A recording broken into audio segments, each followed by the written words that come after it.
todo mundo tem a curiosidade para saber onde eu fui. O que eu vi e o que eu ouvi nesses 16 minutos em que estive morto. E eu vou dizer para vocês, eu não vi nada. Nada. E se vi, não lembro.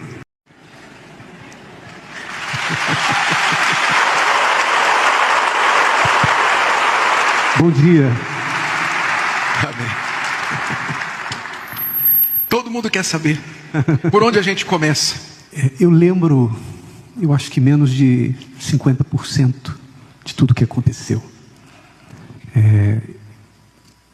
Eu me lembro, a primeira memória que eu tenho foi quando a gente voltou do coma e a médica, aliás, os médicos estavam fazendo os primeiros exames para saber se eu tinha alguma sequela. Essa é a primeira memória que eu tenho.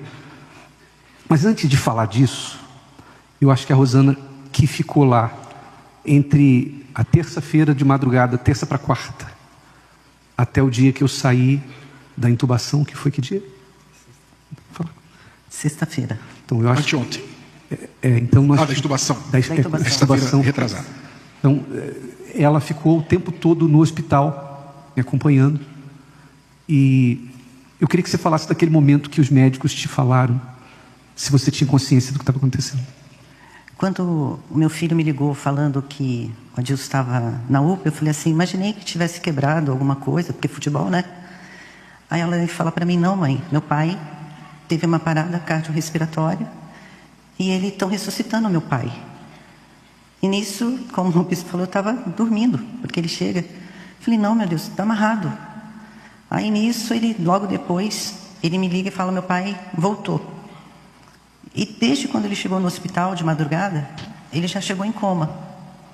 E o médico falou para mim, olha, ele vai ficar 48 horas em coma induzido. Depois de todo o procedimento. Ele teve um infarto, ele passou por cateterismo e a gente vai esperar ele acordar. Aí eu, tá bom. A senhora sabe o que pode acontecer com ele? Eu falei, eu sei. Ele pode ter um derrame, paralisar um lado dele, ele pode ter várias sequelas do que aconteceu, porque não teve oxigênio no cérebro durante esses 16 minutos. Então a gente está esperando tudo. Eu, tá bom. Então os médicos falavam e eu ia para os pés do Senhor Jesus. E teve uma médica, a doutora Filomena, que eu achei assim, uma sacada dela muito... Porque eu estava fazendo todos esses testes e ela falou assim, traga um violão.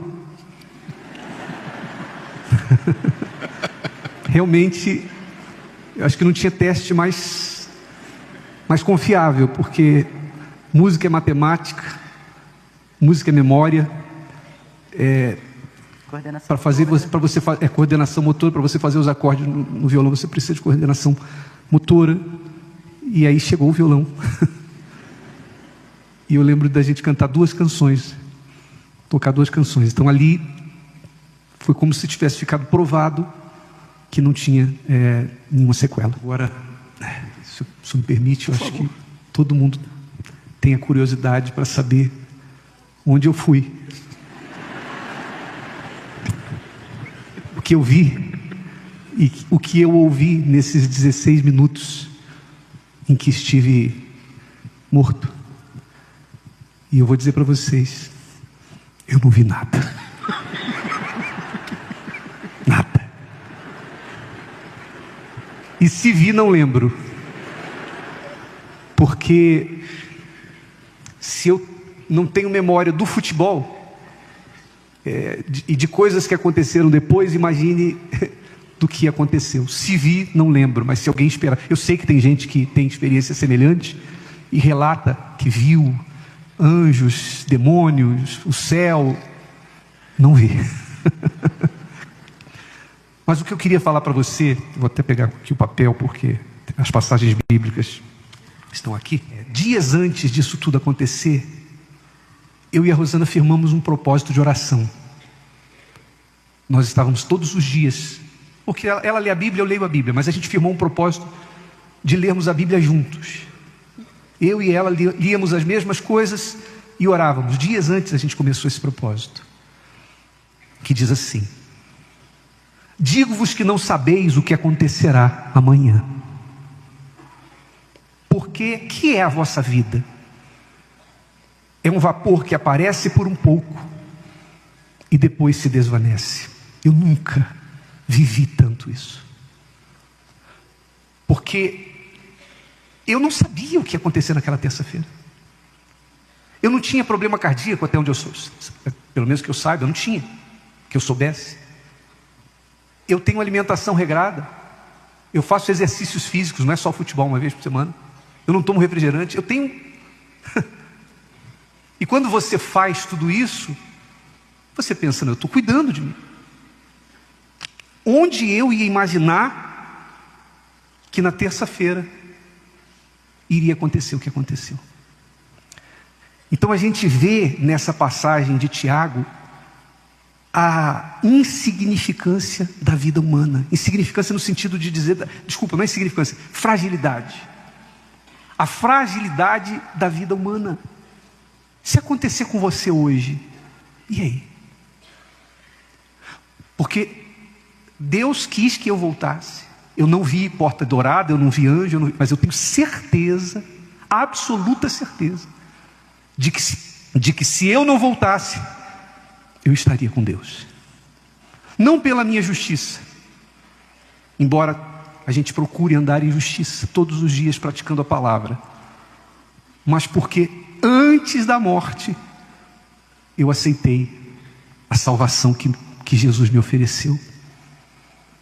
A pergunta é, você já aceitou? Ou você é aquela pessoa que, por exemplo, está aqui e diz assim, amanhã eu me batizo, depois eu abandono a amante, depois eu vou largar os vícios, uma hora eu me entrego, não, vai chegar a hora que eu vou me consertar, Deus, eu ainda vou me consertar. Será que vai dar tempo? Você não sabe. Ninguém sabe o dia de amanhã. E se você fica protelando, deixando para depois, entregar a sua vida ao Senhor Jesus, se batizar, se converter, não é se batizar para virar um religioso. O batismo, quando a gente se batiza, a gente está dizendo para Deus o seguinte: reconheço que sozinho não posso ser salvo, a minha justiça por si só não é suficiente, então eu aceito o que o Senhor pagou para mim. E a partir daí você passa a viver uma vida em novidade de vida. Então consulte a sua vida e veja se você hoje, você está preparado para isso? E eu creio que a passagem dessas aqui mais conhecida, que é Romanos capítulo 8, versículo 28. E sabemos, veja bem, não está escrito sentimos, está escrito o quê?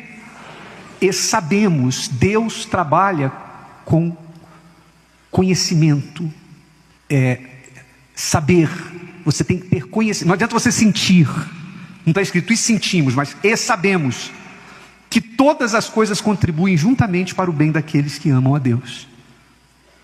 Não de todos, mas daqueles. Se você ama a Deus, ainda que o que aconteceu não é bom, Deus vai transformar isso em bem. A dor não é boa, mas Deus transforma a dor em bem para você. Se você o ama, quem o ama? Todo mundo, que maravilha. Mas Jesus disse que aquele que o ama obedece os mandamentos. Não adianta você levantar a mão e dizer que ama por sentimento, se você não tem usado a cabeça, não tem andado na presença de Deus. Então tudo coopera para o bem daqueles que amam, daqueles que são chamados segundo o seu propósito. Amém, gente?